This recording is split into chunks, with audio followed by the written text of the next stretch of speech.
समापन की तरफ रहेगा। आदरणीय डॉक्टर आदित्य कुमार जी, प्रोफेसर महिला स्मारक महिला महाविद्यालय शहीद स्मारक विद्यालय मोहम्मदाबाद साहब से आग्रह करूंगा कि आप अपनी बात 2 मिनट में अपनी बात रखें। आदरणीय आदित्य कुमार जी, इसमें से एक हम लोग के लिए कह रहा है। नमस्कार, मैं इस समिति की तरफ से आपका स्वागत है, अभिनंदन है कि आप ऐसे ही समय समय पर आप अपना समय दिया करें। आगे वक्ताओं की कड़ी में जयंती साथियों से अनुरोध करूंगा, देखिए प्रखर वक्ता हमारे बीच में बैठे हुए हैं, मैं उनसे अनुरोध करूंगा आदरणीय माया साहू जी कि आप आए और सारगर्भित शब्दों से आप हम सबको एक बाबा साहब के मिशन को आप निश्चित रूप से एक पुरो दीजिए कि लोग आपके विचारों को घर तक पहुंचाने का काम करें। आदरणीय माया साहू जी, आज के इस सुनहरे अवसर पे बहुत अच्छे माहौल में आप कहीं न कहीं चिंतन और मनन करने के लिए बैठे हैं, तो हम समझ रहे हैं कि आप एक अच्छे डॉक्टर हैं। और अच्छा डॉक्टर जब होता है तो जो सामाजिक मरीज होता है वो ढूंढ कर कहीं न कहीं चला जाता है। जैसे हम मानसिक बीमार होते हैं तो कहते हैं विवेक शर्मा कहाँ है, तो लोग कहते हैं दिन भर नंबर लगाइए लेकिन नहीं मिलेगा। तो जिसको आवश्यकता होती है अपनी दिमागी की बीमारी दूर करने के लिए, तो सुबह से शाम तक मोबाइल हाथ में लिए रहता है कि विवेक शर्मा कब उठा लेंगे, कब उठा लेंगे, कब उठा लेंगे, ताकि हम मानसिक अपने इलाज करा पाए। उसी तरह आप जितने भी बैठे हैं सामाजिक क्रांति के दूत में, शोषित दलित पिछड़ों के रूप में, आज के इस बहुत ही आतंकित और भयावह परिस्थितियां बन चुकी है। विषय एक था, विचारक इतने बहुत अच्छे अच्छे थे को अपने आप को रोक नहीं पाए कि हम क्या कहें, लेकिन अपनी बात को अपने विद्वानों की बात से साझा करने से पहले मैं अपने जीवन को ज्योतिबा फूले के सिद्धांतों पर चलकर, B.R. अम्बेडकर के सिद्धांतों के चलकर, मानवर कांशीराम के सिद्धांतों पर चलकर मैं आजीवन माया साहू अविवाहित होकर अपने आप को दलित पिछड़े शोषित महापुरुषों को के पदचिन्हों पर चलने के लिए, उनकी बातों को आपके समकक्ष रखने के लिए, आपके लिए, आपके सहयोग के लिए, आपके संघर्षों की लड़ाई के लिए अपने आप को, और आपको लोग परमेश्वर सबको समझते हैं, लेकिन आप जितना बैठे हैं मैं आपको ही परमेश्वर समझती हूँ। इसलिए कि न्याय आपके पास है, अर्जी हमारी है, और हम चाहेंगे कि हमारी अर्जी सिर्फ हमारी नहीं है, हमारी अर्जी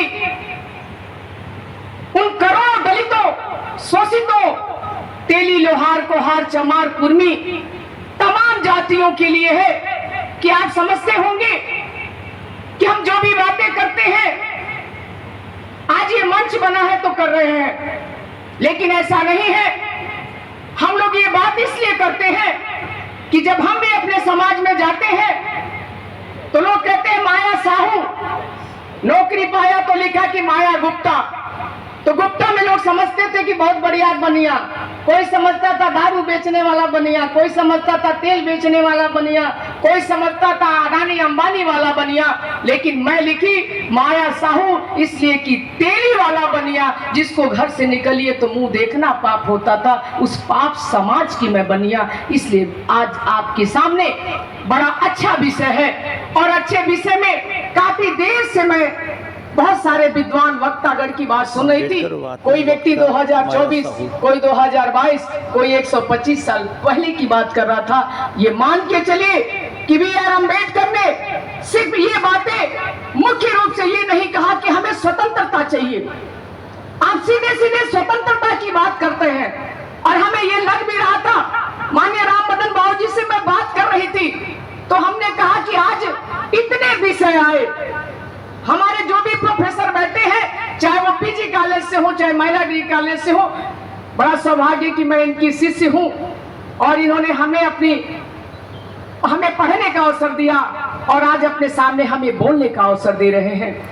लेकिन बात यह है कि यदि आप कह रहे हैं कि हमें वैश्वीकरण की तरफ जाना चाहिए, हमें उद्योग की तरफ जाना चाहिए, तो मैं छोटी सी बात आपको कह दूं कि जो व्यक्ति हमारे समाज से बहुत पूंजीपति बन गया, बहुत बड़ा उद्योगपति बन गया, बहुत बड़ा बिजनेसमैन बन गया, तो जैसे वो बढ़ गया है वैसे ही वो बदल गया है।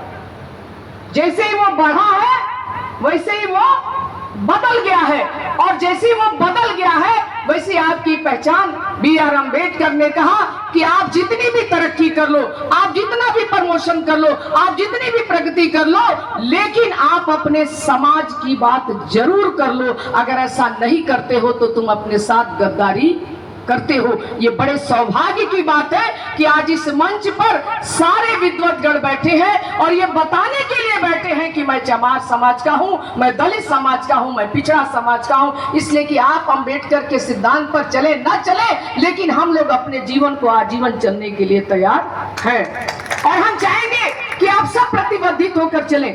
अगर हम ये कहते अंबेडकर को बैठने की जगह नहीं मिलती थी, हम कहते बाबा साहब को खाने की जगह नहीं मिलती थी, बाबा साहब को पढ़ने की जगह नहीं मिलती थी, तो ये बातें आप भी अच्छी तरह से जानते हैं। इसलिए कि आज भी स्थितियां आपकी वैसी ही है जैसे आपको, मैं विद्यालय में हूं, मैं बच्चों को पढ़ाती हूं, अगर आपसे कह दिया जाए कि अपने बच्चे को आप समय से भेजिए, समय से पढ़ाइए, समय से लिखाइए, हमारी बिंदु वहीं टिक जाती है कि हम बहुत सारे मुद्दे निकाल के नहीं देखते, बस एक मुद्दा देखते हैं कि हम दारू पीते हैं। दारू तो वो पढ़े लिखे लोग भी पीते हैं, हम 100 रुपए की पीते हैं, वो 900 की पीते हैं। क्यों? लेकिन उनके में फर्क है, वो थकान दूर करने के लिए पीते हैं, वो आराम के लिए पीते हैं, लेकिन आप हराम के लिए पीते हैं। वो मानसिक मजदूरी करते हैं तो पीते हैं, वो शारीरिक मजदूरी आप करते हैं तो आप पीते हैं, लेकिन वो चट्टी चौराहे पर ये बताते नहीं कि हम पी कर आए हैं। पीना आपको है तो आप वो चीज पीजिए जो आपके लिए आवश्यक हो। आप अपमान का घूंट पी लीजिए, आप अपने बदले की घूंट पी लीजिए, आप अपनी अवहेलना का घूंट पी लीजिए और अपने अधिकार का घूंट पी लीजिए। जिस दिन आपको लगेगा कि हमें इसकी आवश्यकता है कि हमारे बेटे को अच्छा पढ़ाना है, हमारे बेटे को अच्छा लिखाना है, हमारी बेटी को अच्छा पढ़ाना है, तो आप ये समझेंगे कि हमें अधिकार मिल रहा है। आप ये कह रहे हैं हमारी संख्या बहुत है, हमारी बातें बहुत है, हमें बातें बहुत करना है। इस परिवर्तन में है कि हमें आज के आवश्यकता के अनुसार हमें संविधान बचाना कैसे है। आप ये समझ रहे हैं। पहले तो माननीय आप सभी मनीषी विद्वान से मैं एक निवेदन करना चाहूंगी कि माननीय कांसीराम ने जब पहली बार हम लोगों को दरी पे बैठने का अधिकार दिया तो अभी प्रोफेसर साहब कह रहे थे ना हम अबके में है ना तबके में है। एक छोटी सी घटना बताए, एक बार अकबर ने बीरबल से कहा जाओ ऐसी चीज ले आओ जो ना अबके हो ना तबके हो। तो कहा हुजूर जा रहा हूं। तो कहा सबसे पहले उसने एक ले आया राम भक्त साधुओं को जो अच्छा काजू खाते हैं, किशमिश खाते हैं, लगेज गाड़ी में घूमते हैं और दिन भर जागा जागा महादेव करते हैं। कहा कि 2 ऐसे लोगों को पकड़ के ले आया, 2 ऐसे को पकड़ के ले आया जो हमारे कबीर जैसे फक्कड़ थे, हमारे रविदास जैसे फक्कड़ थे, हमारे संत मुनियों जैसे फक्कड़ थे। कहा कि हुजूर ये 2 ये हैं और 2 ये हैं, और 2 बनिया को पकड़ के ले आया। राजा अकबर पूछता है कि ये 2 संत जो ले आए हो, जो आज के संत हैं जो लगेज गाड़ियां में घूम रहे, कहा ये हुजूर ये अबके हैं।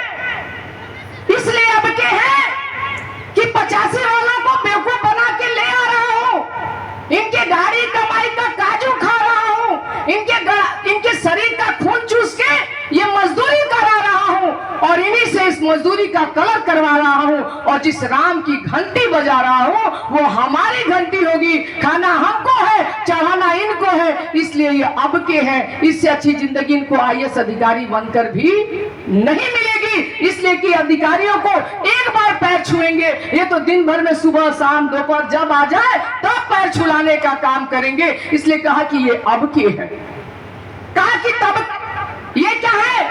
जो कबीर रैदास की हम लोग बात करते हैं, इतनी आजादी हमने ले आए, इतनी मेहनत करके वो ले आए, तो इन्होंने कहा हुजूर ये तबके है, एक नंगोटी है, सर पे छत भी नहीं है, हत्या हुई पता भी नहीं है। एक दिन संवाद हो रहा था तो कहा 2 लोगों की हत्या है, पता नहीं चली। तो हमने कहा कौन कौन से? तो एक मास्टर साहब ने कहा एक मीराबाई के, एक रैदास के। हमने कहा बिल्कुल पता है।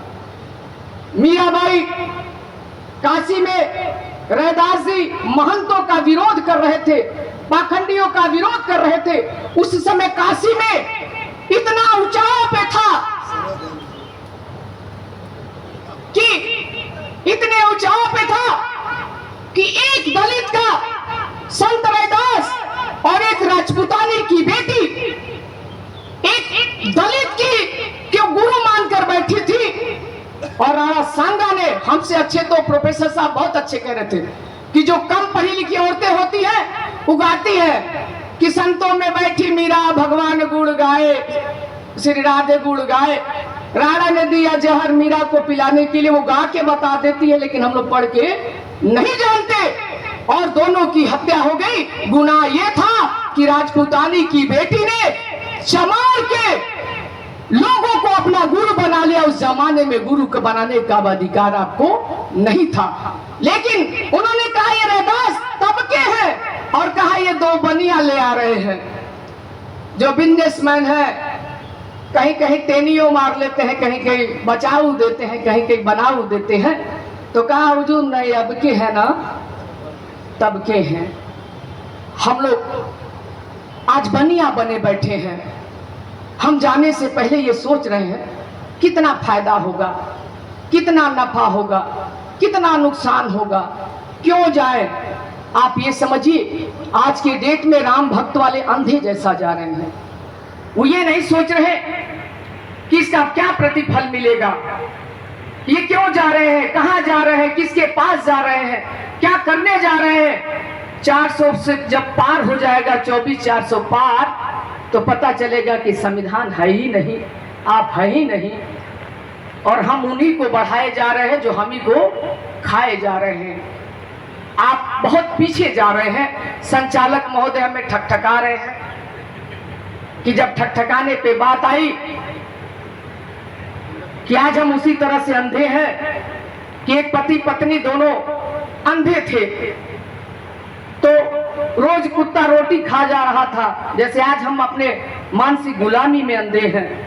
रोज रोटी खाया जा रहा था, तो एक चालाक व्यक्ति डॉक्टर राजकुमार जी जैसे कहा कि सुनो दोनों अंधे हो तो क्या हुआ, ऐसा करो कि जब कुत्ता आता है तो बस डंडे में लेके ठकठकाओ।